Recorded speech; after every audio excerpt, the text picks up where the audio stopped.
Have you ever had a piano teacher tell you to curl your fingers more, sit up straight, stop making so many unnecessary motions, but then afterwards you saw a video of a top level pianist doing this, or this, or that?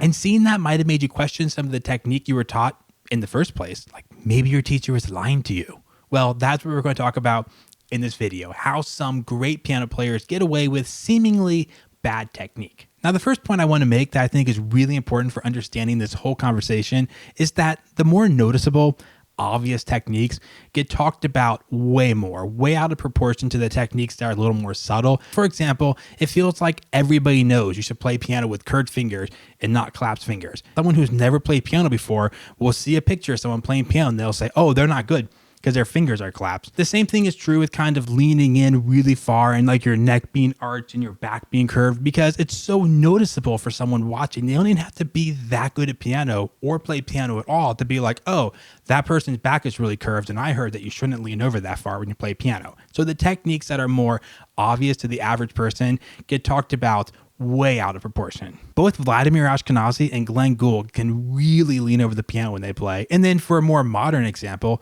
Trifonov. I mean, he looks like he's about to eat the keys sometimes. He is so close to them. So am I saying these three pianists have really bad technique?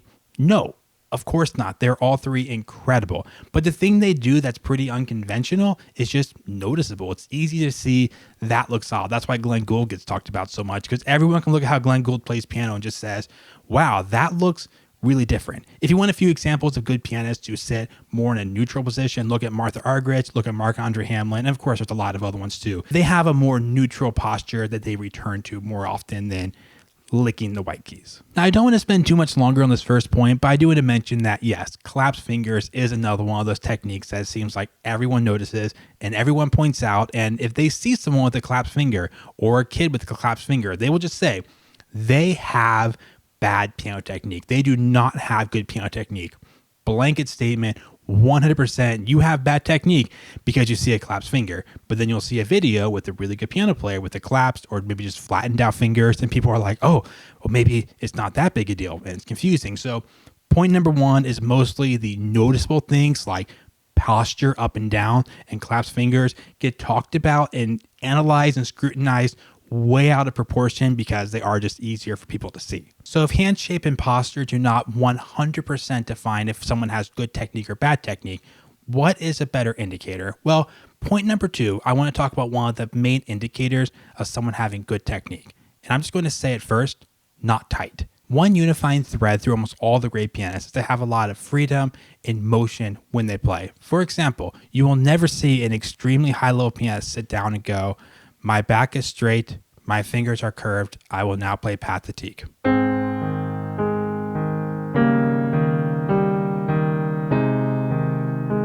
Despite the fact I'm playing it very unmusically. But what also I'm doing is I am tight, like nothing is moving. My arms are rigid, my back is completely frozen, my head is very frozen.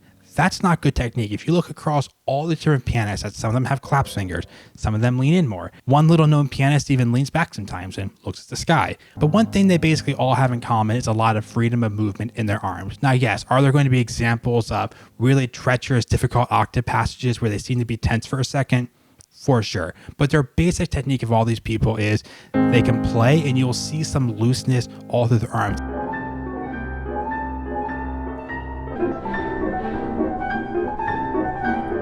So what does this mean practically? Well, for one, good piano technique requires some motion side to side, forward, and backwards. You shouldn't try to find one perfect back posture and then tighten all your stomach muscles and your back muscles and say, I have achieved good technique. I will now hold this perfectly still. There is an element of playing that requires you to move, and that's actually always been true. Some people have this idea that the old pianists back in the day were way more still and calm. Yes, maybe some of them didn't move as much as people move today, but if you watch videos of them when they got higher, there was a flow, a natural flow up.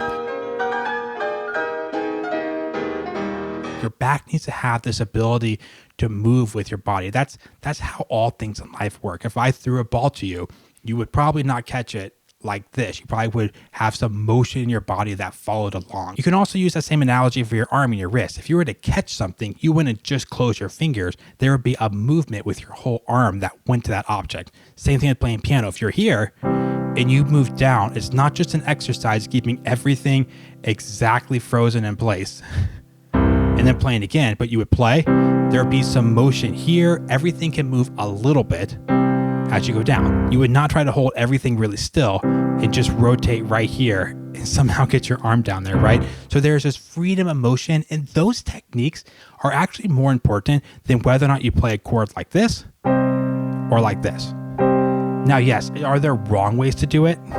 For sure, you can go wrong. You can overclaps, you could overcurl. There are wrong things, but I would actually say the motion in your wrist is more important than an exact curve, slightly flatter, slightly more curved. Those are nuances that depend on your hand size, the size of the chord you're playing, the volume you're playing at, the speed, how much time you had to get the chord played, and all those things. But everyone needs to have some sort of motion in your arms when you're playing the chords. Now, before we get on to our next topic, I feel like it's really important for me to make this point. I'm not saying finger shape, back shape are not really important techniques. Okay, the point of this video is, why do you sometimes see really good pianists who don't do those things? And what I'm trying to say is there are superseding things that are actually really important that these pianists actually do, but maybe sometimes they do have poor techniques in particular areas. Okay, I just feel like I need to spell that out really, really plainly. I'm not saying to imitate the unconventional techniques they do. Okay, we'll talk a little more about that in a minute, but I feel like it's important for me to say that super clearly so you don't go on saying, well, Ryan said technique doesn't matter. Do whatever you want as long as your arms are loose and floppy. That's not the point. My point is trying to help you understand why sometimes you see pianists play in ways that you were taught not to play. Now, the next thing I want to talk about is how sometimes flair or even quirks of the piano player can be misinterpreted as bad techniques. Let's take Long Long, for example. Sometimes he will throw his arms to the air dramatically, or his left hand will do a little twirl while his right hand continues playing. Those aren't necessarily good or bad techniques. Now, they are extracurricular. They are wasted motion in a sense, but he's doing it for the dramatic flair. That's not necessarily bad technique. Again, maybe it's extra. He could cut it out and it wouldn't change the sound at all, but I wouldn't really call that bad techniques. And then in addition to doing something simply for dramatic flair, some people just have some quirks, some things that are worked into their system that they've always had, some motions they do that are just extra. You could even say wasted, but they might not have a big role to play in the technique itself. Probably one of my favorite pianists, maybe my favorite, is Evgeny Kissin, and he can be really awkward to watch sometimes because he has some extra neck motions. They might be bad for his neck health long term, but they don't have a huge direct result in playing. In fact, the reason you should avoid doing some of the things he does is more to do with your long-term neck, back, spine health, more so than actually the playing the piano part. Now, on top of helping you to understand why some top piano players play the way they do, I want to leave you with some good advice.